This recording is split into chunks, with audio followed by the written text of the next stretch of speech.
Ce n'est pas une réforme qui préparait la privatisation de la SNCF. La SNCF est dans le patrimoine des Français et elle y restera. Le gouvernement dit il n'y aura pas de privatisation de la SNCF. Ce sont des menteurs.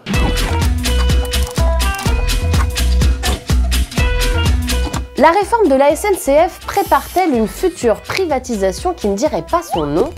C'est ce que craignent certains syndicats ainsi que la France Insoumise. Allons à l'essentiel. Pour quelle raison faire tout ça? Pour quelle raison modifier le statut des cheminots? Pourquoi si c'est pas pour permettre aujourd'hui que demain une privatisation soit possible? J'ai entendu parler ici ou là de privatisation, mais même pas en rêve. La SNCF, elle appartient aux Français. Personne n'a parlé de privatisation.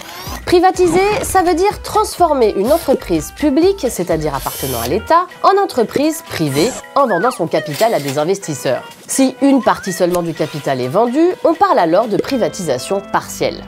Dans le projet de réforme, a priori, il n'est pas question de privatiser la SNCF. En revanche, il est question de changer son statut pour qu'elle passe de celui d'EPIC, établissement public à caractère industriel et commercial, à celui de société nationale. Ok.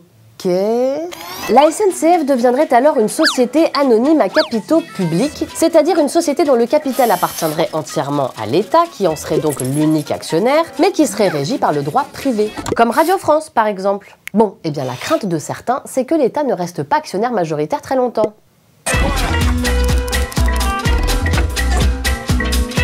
Une société nationale, c'est une société qui ne peut pas être privatisée. C'est un point absolument fondamental. Demain, dans la société anonyme qu'ils vont mettre en place pour remplacer la structure actuelle de la SNCF, l'État ne sera plus qu'à 15%. Ah bon? Oui, me semble-t-il. Ce sera la part incessible de 15%. On va vérifier là. Oui. Ce qui voudrait dire que l'État pourrait à terme devenir minoritaire à la tête de la SNCF.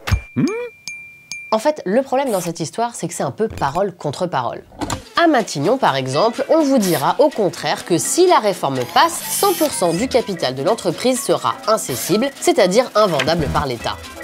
Dans ce cas, pourquoi un tel débat? Eh bien parce qu'il y a quelques précédents. Quand il y a eu GDF, c'était pareil, Gaz de France. On nous a dit jamais, ce sera incessible. C'était incessible, en effet, ils n'ont jamais cédé. Mais ils ont marié GDF avec Suez, et comme Suez était plus important, plouf, la nouvelle compagnie, elle est essentiellement privée. On nous avait dit la privatisation va faire baisser les prix, depuis ils ont augmenté de 49%.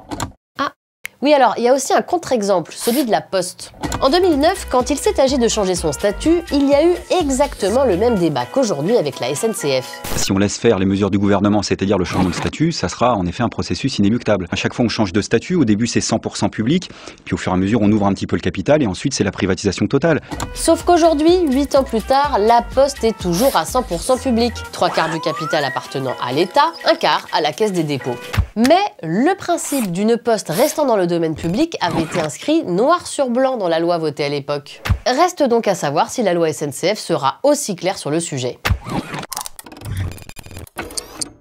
Pour nous suivre, c'est par ici.